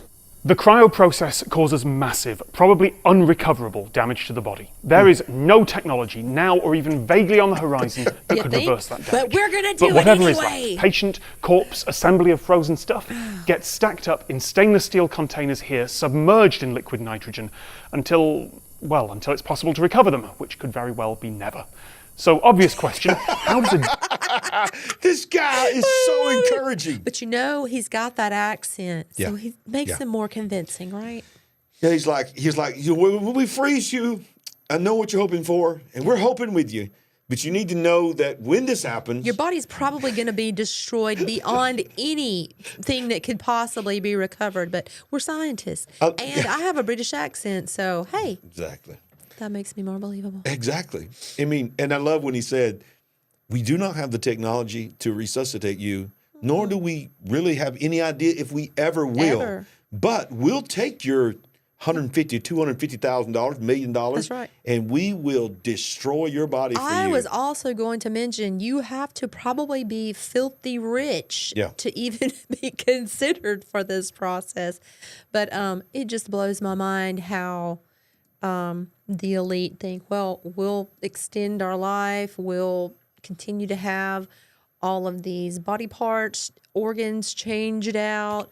We'll get the young blood transfusions to extend our life, and I will just download my consciousness onto a computer hard drive, and I will just continue to go on and on and on. No. You are going to, say it. Your life's going to end. Yep. And like you said, appointed unto man wants to die. After that, the judgment. You're not going to be just laying there in your cryo chamber, just kicking back, relaxing and in a long sleep. No, when you take that last breath, you're going to be answering for some things, mister. Yep, that's right. There is no in between. No. I hate to tell you all that. If your priest told you that there's a place you can go hang out and hope somebody prays you out of it, nope. You're going up or you're going down. And I don't care what kind of tube you in, what the temperature is in there. When the heart stops beating and the spirit leaves the body, they ain't bringing you back. And let's talk about the reason why they want to do that in the first place. They have some kind of understanding of, I don't want to have to face judgment. I mean, it is an immoral thing of they want to go on enjoying these pleasures of life. Okay, I get that. But I think in the back of their mind, there's an understanding that I can't die because I can't take the risk that I will have to answer for some of this and face any kind of judgment. I think it's an excellent point, and I think that does drive a lot of people. Is that they'll say 200,000. They'll say one thing with their mouth, but in the back of their mind, in the quiet time at life, in their life, they're scared to die because they don't want to face the afterlife. And let me tell you something. Yeah. Everybody's scared to face the afterlife, and until you have a relationship with God. You have a relationship with God, you understand things like the Bible says, when we leave this body, we're with the Lord. Yeah. We still don't want to die. Nobody wants to die. Nobody's excited about dying, but there's a different feeling about what comes next when you have a peace of knowing that you believe truly and that you are convinced that there is a world called heaven that is to gain. And there's a place called hell, by the way, that you don't need to go to. And there's a way to avoid that. His name is Jesus. Come on. And we ain't scared to say that here. There's your hope right there. All right. So let's wind this down. And I think I hear Jimmy might be in the building. Uncle Jimmy might be on his way. But one more thing we got to say right here is we were talking about this yesterday. Yep. Our old buddy Elon. You just don't know what to think about him. He moved to Texas because he wants to be down there in the independent state of Texas. And he don't want to deal with taxes. He don't want to do all that stuff in California. Yeah. But guess what else he's doing? He's building his own smart city. Elon Musk has now bought over 3,500 acres to build his own futuristic city in Texas. It says, according to the Wall Street Journal, Musk-owned entities have been buying up land, now at least 3,500 acres, near Austin, Texas, and are in the process of trying to incorporate a town called Snailbrook. The name apparently is reference to the snail mascot from another Musk venture called the Boring Company, which a lot of people never talk about that anymore, but it is one of his first companies, and it is an unbelievable boring machine that he has created that bores tunnels and pours tunnels and makes them automatically underground for high speed, all kinds of stuff, but who knows what else, and we talked a lot about underground tunnels here tonight. It says the idea behind Snailbrook is that Musk employees would live and work there. Essentially, it's an extension of a practice that many modern tech companies now are already engaged in, outfitting their offices with so many amenities in order to encourage the employees to never leave work. It sounds like a glorified prison. It does. It does. It really does. Which is what a 15-minute city is. Yeah. It's a glorified prison. Like that Line city over there in, what is it, Saudi Arabia? Saudi Arabia, yeah. Yeah. It says, in this case, tying housing directly to employment would mean that the workers would literally never leave unless they went on vacation or was fired. In that latter case, they would reportedly have 30 days to vacate their homes. The plan harkens back to the idea of company towns, popular among coal companies and the like in the 19th and early 20th centuries. Company towns were not known as particularly nice places to live, to put it mildly. No, they were not. It fell out of fashion after My workers. grandfather worked in the coal mines. Yes. So did mine. Yeah. You're exactly right. I don't know. So my mother has 3 sisters. I don't think all of them were alive, I think they were very young, maybe a couple of them when they lived there. But that was certainly the way years and years ago. So this is a glorified 15-minute city because you're going to have housing, apartment complexes. So you go down there, you go into the little complex, you let yourself be seen, you sit at your computer desk, you do your work, and then you get on your little tram or you walk, and you just walk right over to your house. You got your pharmacy there, you got your doctor there. You don't need a car, all this kind of stuff. Walkable cities. So that's what this is. This is just Elon Musk really, in my opinion, fast-tracking what we've been talking about on this show. Fast-tracking. Would you even say because his name's attached to it, because he's doing his own project, it gives more legitimacy to the entire thought process of this? Absolutely. Yeah. Yep, I totally agree. Totally agree. Oh, what is that? It's Uncle Jimmy! Jimmy! Come on! Jimmy!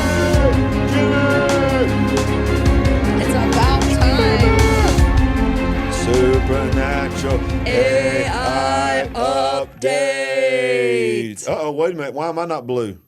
I don't know. Are you in a portal that I need to get to? How do I get to that portal?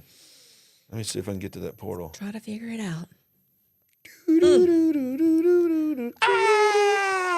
I made it.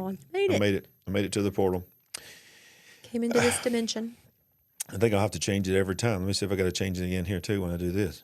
Boom. I think I'm going to have to. Yep, I'm going to have to change it because every one of them left the portal. So we could do a dual portal thing here. Dual porter. Portal. Help us, Lord. We're tired and we're hungry. We're tired and we're hungry. I need chicken salad. Okay, so it is a supernatural AI update, and here's the this is an alarming thing. Here come the cyborgs. Mating AI with human brain cells has begun. If you read and believe headlines, it seems scientists are very close to being able to merge human brain cells with AI. In mid-December of 2023, a Nature Electronics article triggered a flurry of excitement about process that on the transhuman front. Quote, biocomputer combines lab-grown brain tissues with electronic hardware. A system that integrates brain cells into a hybrid machine can recognize voices. It's called Brain Aware, pioneering AI and brain organoid. I've never heard that term. Brain organoid fusion. They're making up words just like me. They are. We've talked about this. I know we're going to read some more of this article, but we've talked about this weeks or months ago, and showing somebody in the lab tinkering around. I mean, it's kind of weird to watch, weird to think about, but they are apparently very determined to do this. Yeah, exactly. They're very determined to do it. It says scientists are trying to inject human brain tissue into artificial networks because AI isn't working quite as well as we've been led to think. AI uses a horrendous amount of energy to just kind of parallel processing, while the human brain uses about a light bulb's worth of power to perform similar feats. Oh, listen to what's being said here, y'all. Yeah. So as AI designers are looking to cannibalize some parts from humans to make artificial networks work as efficiently as human brains.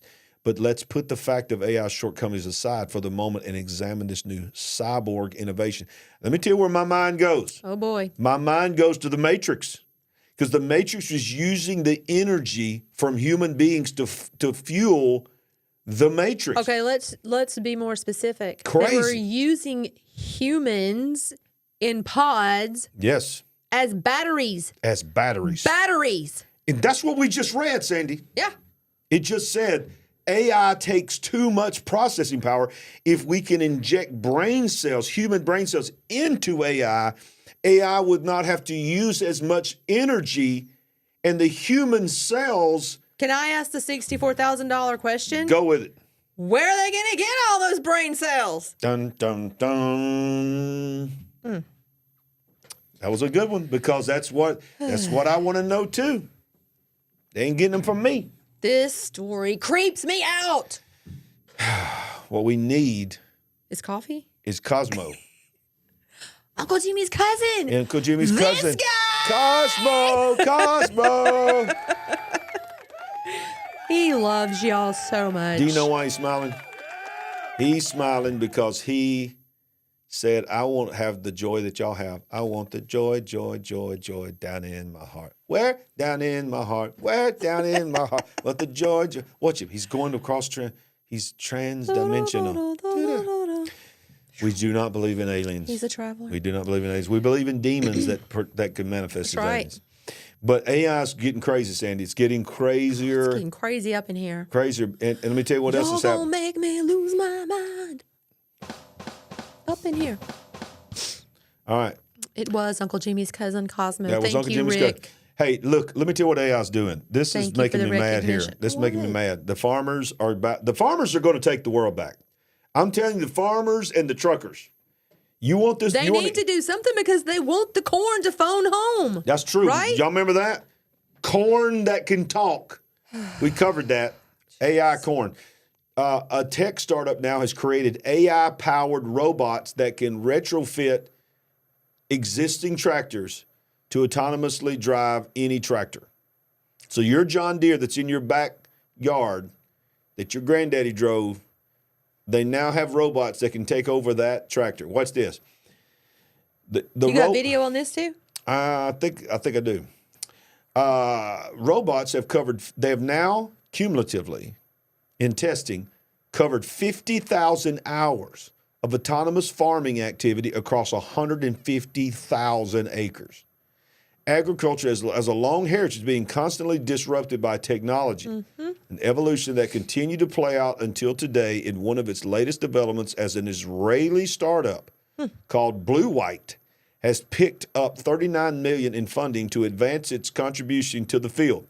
Autonomous robots that can be retrofitted to any tractor to operate it autonomously, which in turn are sold not as one-off products, but as part of a bigger service play, robots as a service. Look there's no driver there. And this is doing, I wonder if she'll still think the tractors are sexy. I was waiting just to pull that out there. I was just like, when could I put that one in there? That was so dumb. Joy. Robot wars. There we go. Chilling AI predicts 8 events that could trigger World War III as it warns of an apocalyptic clash that would kill millions. So I'm not even going to go down it, but the article has already ran the scenarios, and AI knows exactly what is going to happen. Territorial disputes, nationalism and populism. But the point is, AI knows how we're going to all end. Yeah. And they've already told all the countries how we're going to end. Don't leave us yet because we got 2 more things, y'all. So much goodness. That's going to blow your mind. This one here, you're going to love this one. It's called, we've heard of ChatGPT. We talked extensively about ChatGPT. Many of you probably use ChatGPT. But watch this. Is this the ChatGPT moment for robots, which means they will soon be walking among us? So I'm going to show you a video after this right here that's going to blow your mind. I'm going to literally show you a robot using a Keurig, making a cup of coffee with perfect accuracy. It's just mind-boggling. This is just an illustration. If they're showing us this, what are they not showing us? It says a robot placed a capsule inside the coffee machine, which I'm going to show you that. Closed the lid and pressed a button. It took less than 30 seconds. Now, you may think that's silly. Why is this big news? Watch this. But according to its creators, it was a historic moment. We're having a lot of those lately, right? Yes. Heralding a new era of machine living and working alongside us. Figure AI's robot, that's the name of the company, which stands 5 feet 6 inches tall and has roughly the same proportions as a human, had spent 10 hours listen to this, watching through its camera eyes as people performed the same task. This was the only training it received. This should give you chills. So it was not sent a program. It was not programmed. It has camera eyes, and it watched people use the Keurig to make coffee. It watched for 10 hours through its camera eyes as people performed the same task. This was the only training it received, marking the first time a robot has made a cup of coffee without any pre-programming. Sandy, that is a movie that is actually real life now. Right. So is this the essence of machine learning? I mean, it's beginning to it. That's the beginning. I didn't know if that is that's not what the that's definition not of machine AI. learning would be. But that is machine learning, but that's not generative AI yet. Yeah. So, all right. Several weeks ago, when we had this coup, this debacle, whatever, at what was the company? OpenAI. At OpenAI. Yep. And which is the founder of ChatGPT. Does this instance have anything to do with that? Because it seemed like they got really excited about something they found out or observed. It's probably tied to the things that they were concerned about, going mainstream, because they knew we can't hold this down anymore. We can't keep this quiet anymore because people are going to want to make money. They're not going to want, for the sake of the betterment of the human species, they're not going to stop this. They're not going to stop it. They're going to keep letting it go, even if it means the destruction of humanity.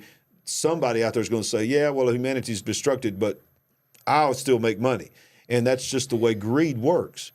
I think that making money has a lot to do with it, but I think there's also an element of we've got to see how far this can go. We've got to see exactly what it can do. I agree. Ugh. Yeah, I agree. And we're going to show you the video, and it's even more mind-boggling when you see it. But before we do that, I want to remind you to go to our website, LarryRagland.com, LarryRagland.tv, and you can see an archive of all of our shows. That's some good stuff, too. These are some good shows. You've had some amazing shows. Thank you. Over the last couple of weeks. And they've been some of our most viewed shows we've ever had. I mean, our channel is really growing. We give God the praise for that. But, our Bible study's in there. For those of you who don't know, we have a Bible study. And then, of course, if you want to help us be a partner with our ministry, as we said at the beginning of this program, if you missed it, we're in the process of really thinking some things through, what we need to do with our website, because we really need to cover some things in 24 and beyond. A lot of the stuff we're not going to be able to talk on this channel. So you really need to familiarize with LarryRagland.com, LarryRagland.tv. And if you'd like to help us partner, which, by the way, can I just be real rough? Obviously, behind us, we have a green screen.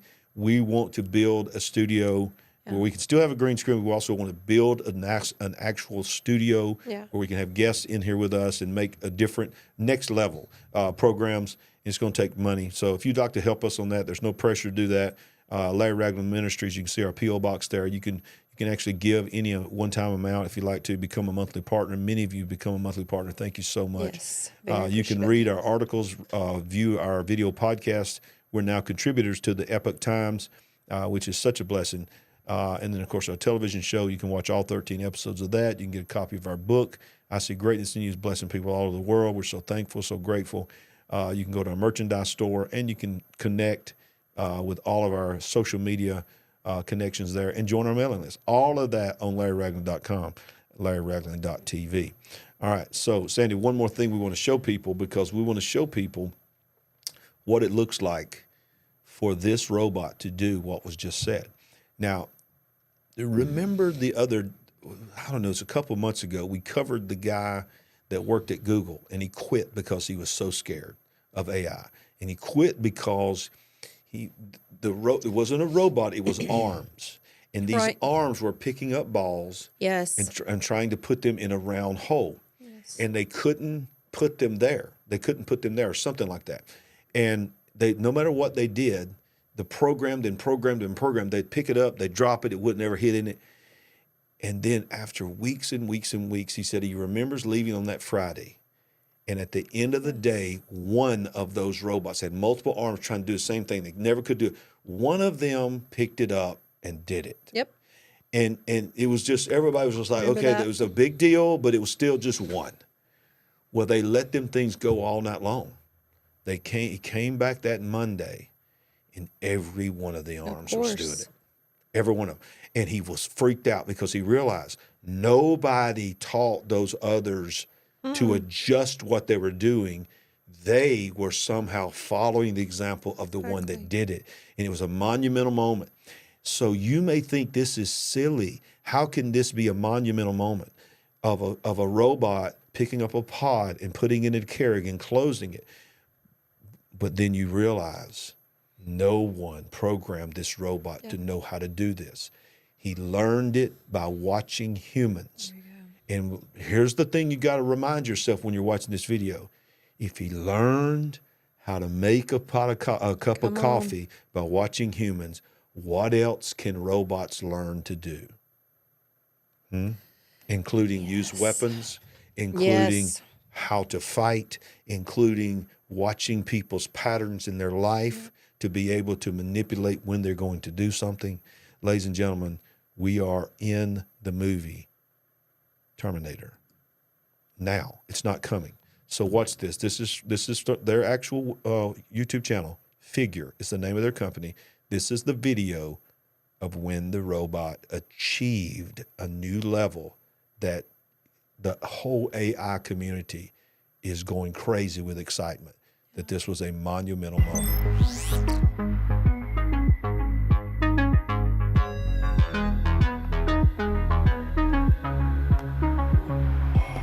Hey, Figure One, can you make me a cup of coffee?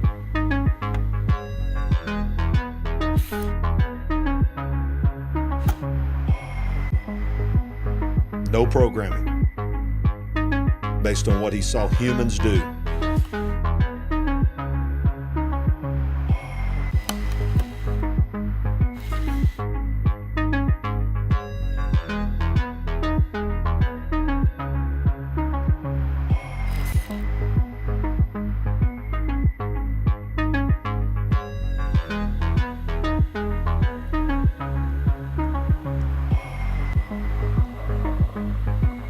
Thanks.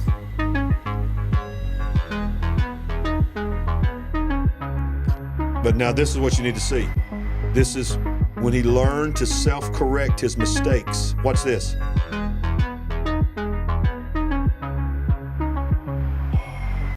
That's even freakier. Look, then you have to press the right buttons to make the cup of coffee. Yeah. So here's the wild thing. That last clip, you would think, okay, he learned how to step and put it in there and then just put his hand back. No, he watched it. I hate keep saying he, but it watched it, and it didn't go down in the crevice like it's supposed to. So it knew you got to make sure it goes down in the hole. Exactly. And he corrected his mistake before he ever closed it and messed up the pod. This was all based on camera eyes watching humans. Okay. This is our world. Yeah. This is our world. This is... Hopefully nobody has trouble getting to sleep tonight. Did you do this, Jimmy? Jimmy, did you do this? Jimmy! Jimmy! Jimmy! Stop it! Stop it, Jimmy! Stop it. That's why we call it the supernatural AI update, because let me tell you something. The supernatural realm, the demonic realm, is trying to fuse with the AI world, y'all. Yes. And we read about that, I think, in something called the Book of Revelation. It's coming. You better know your heart's right with God. Sandy, another wonderful, beautiful show. 2 hours on the dot. Wow, it is. Smash the like button. If you hadn't smashed that like button, do it now. If you watch this on Rumble, thank you. Yes. Thank you. If you don't already watch this on Rumble, here's how you do it. Go to rumble.com/Larry Ragland. Rumble.com/Larry Ragland. Don't forget, we're here every Monday night at 7 p.m. for the show that you just watched, and every Wednesday night at 7 p.m. I'm doing a verse-by-verse Bible study. Man, this Bible study is growing. People are learning things about the Bible they've never seen before. And don't forget, every Thursday night, we have the Kingdom Intelligence Report. Pastor Paul Begley, Ricky Scapero, Stan Dale, Mark Carell, unbelievable watchman on the wall, breaking down all the things that are happening in the world. Sandy, it has been a great show. As usual, you are an amazing co-host, and I love you with all my heart. And I hope that we're going to go get us something to eat, and we're going to do a prayer to pray over us, a cleansing prayer to get all this off of us. And we're going to sleep good tonight, because here's the thing. It don't matter if AI rises. It don't matter. No. It don't matter what's happening over in the World Economic Forum. We got peace, and one thing is for sure. We ain't woke. No. But we are certainly awake. See you next time on The Big Picture. Love you all.